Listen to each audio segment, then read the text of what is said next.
অত্যাচারী শাসকের সম্মুখে হক কথা বলা উত্তম জিহাদ। আজকে আমাদের স্বৈরাচার পতনের 30 দিন হয়েছে এবং আজকে আমরা এখানে সবাই সমবেত হয়েছি যে আমাদের যে ভাইরা এই একটা মহৎ আন্দোলনের মাধ্যমে যারা আজকে শহীদ হয়েছেন তাদেরকে স্মরণ করার জন্য আমরা বলতে চাই যে আসলে আমাদের যে ভাইরা এই আন্দোলনের সাথে সংযুক্ত ছিল তারা শুরু থেকেই এই যে তারা একটা জালিম শাসকের বিরুদ্ধে একটা হক কথা বলা, একটা সঠিক কথা বলা,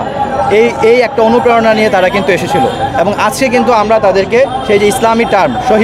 শহীদ বলছি, কারণ শহীদদের মর্যাদা অনেক। আমরা জানি যে আল্লাহ রাসূল সাল্লাল্লাহু আলাইহি সাল্লামের হাদিসও আছে শহীদদেরকে নিয়ে যে তারা আসলে জান্নাতে যাবে এবং তারা তাদের পরিবার সমূহকে নিয়েও তারা জান্নাতে যেতে পারবে। তাহলে এই যে শহীদদের এই মর্যাদা, এই শহীদদের মর্যাদার কখন আমরা শহীদদের সঠিক মর্যাদা দিতে পারবো? যদি আমরা শহীদরা যে চিন্তা এবং চেতনা নিয়ে এই জালিম শাসকদের সামনে দাঁড়িয়ে সঠিক কথাটা বলেছে সেই চিন্তা এবং চেতনাকে আমরা যদি আমাদের রাষ্ট্রে বাস্তবায়িত করতে পারি। কিন্তু আমরা দেখছি এই মুহূর্তে আমাদের রাষ্ট্র কিন্তু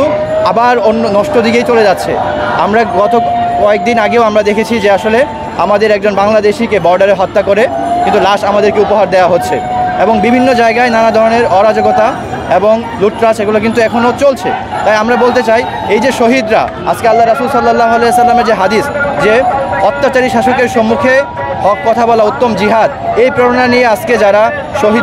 শহীদ হয়েছে তাদের এই সম্মান রক্ষার্থে এবং তাদের সম্মানকে যথাযথ বুঝিয়ে দিতে আমাদের উচিত তাদের চেতনাকে লালন করে সামনের দিকে এগিয়ে যাওয়া। আমরা খুবই আসলে আমরা যেরকমটা আশা করছিলাম যখন স্বৈরাচার হাসিনা এই দেশ থেকে করে পালিয়েছে তখন আমাদের মধ্যে যে পরিবর্তন ছিল সেই আকাঙ্ক্ষাটার প্রতিফলন আমরা এখনও দেখতে পাচ্ছি না, বরং কিছু কিছু ক্ষেত্রে আমরা তার উল্টো দিক দেখতে পাচ্ছি। এবং আমরা এটাই বলতে চাই যখন আন্দোলনে যারা রাস্তায় নেমে আমরা দেখেছি যে তারা দুই রেখা থামালো, যখন হাসিনা পালিয়ে যায় তার গণভবন আমরা দেখছি জনগণকে পড়ে এবং আল্লাহর কাছে দোয়া করে যে এই জুলুমের ব্যবস্থার জন্য পরিবর্তন হওয়ার কোনো যেন এই ধরনের কোনো জালিম আমাদের এই রাষ্ট্র ব্যবস্থায় বসতে না পারে। কথাই বলতে চাই আজকে আমাদের চেতনা এটিকে লালন করতে হবে এবং এই যাতে কোনো ধরনের জালিম এবং কোনো ধরনের জুলুমের ব্যবস্থা না থাকে সেই ব্যবস্থা আমাদেরকে করতে হবে। আলহামদুলিল্লাহ ছাত্র ভাইরা যেমনিভাবে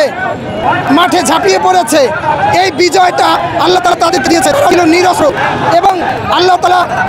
দেখেছে পরিমাণ জুলুম এবং নির্যাতন করেছে যার কারণে আমাদেরকে ছাত্র ভাইদেরকে উসিলা বানিয়ে আল্লাহ তাআলা আমাদেরকে এই বিজয় দিয়েছে। তো আমরা চাই এই রাষ্ট্র সংস্কারে আমরা সরকারকে সহযোগিতা করতে চাই এবং এই রাষ্ট্রটা আরও সুন্দর পৃথিবীর বুকে যাতে মাথা উঁচু করে দাঁড়াতে পারে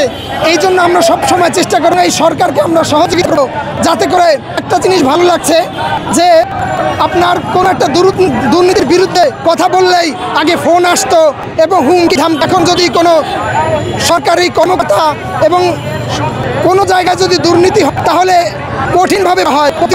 এবং তাদেরকে আইন হয়। এই আশা আমরা দীর্ঘ 15 বছর ধরে আমরা যে আশাটি আশায় ছিলাম আলহামদুলিল্লাহ পরিপূর্ণ হয়েছে। তো এই জন্য আমি শহীদের মাফ করে এবং যারা সমন্বয়ক